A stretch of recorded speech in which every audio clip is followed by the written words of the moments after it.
Accountability commission को इसलिए disband कर दिया गया है ताकि भारतीय जनता पार्टी के जो मिनिस्टर्स हैं, जो एमएलएस रहे हैं, उन्होंने जो करप्शन की है उनको बचाया जा सके।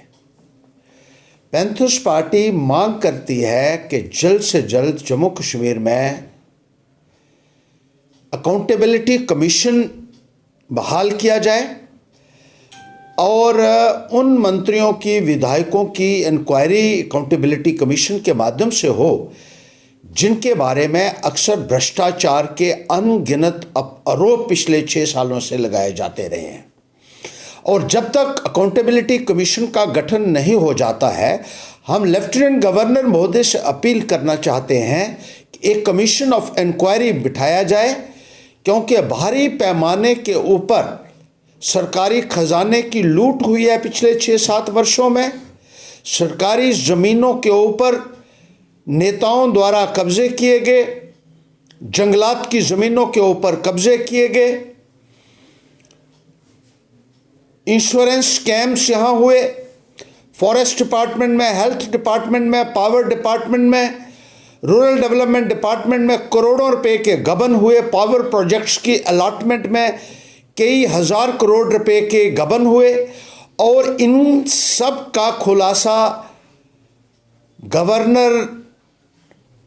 जो मलिक रहे हैं उन्होंने किया बार बार, और उन्होंने ये भी कहा था कि उनको भी ब्राइब देने की कोशिश की गई।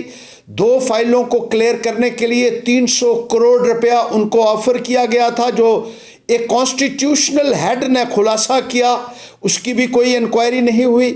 बीजेपी के मंत्रियों के बारे में ये कहा जाता था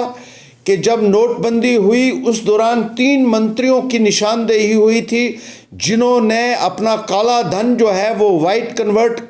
करवाने के लिए उस वक़्त रिपोर्ट्स आई थी। और इसी तरीके से जो बहुत सारे इनके एमएलएस हैं जिन्होंने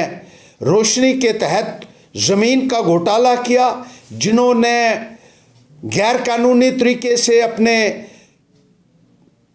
ये जो लुक के प्लांट्स लगाए हुए हैं, हार्ट मिक्स प्लांट्स लगाए हुए हैं, स्टोन क्रशर्स लगाए हुए हैं और ब्रिक किलन्स लगाए हुए हैं, और बहुत सारी शिकायतें इनको कोडल फॉर्मेलिटीज़ की वायलेशन की भी लगी हैं। बहुत सारे ऐसे एमएल और ऊपर से अकाउंटेबल और एक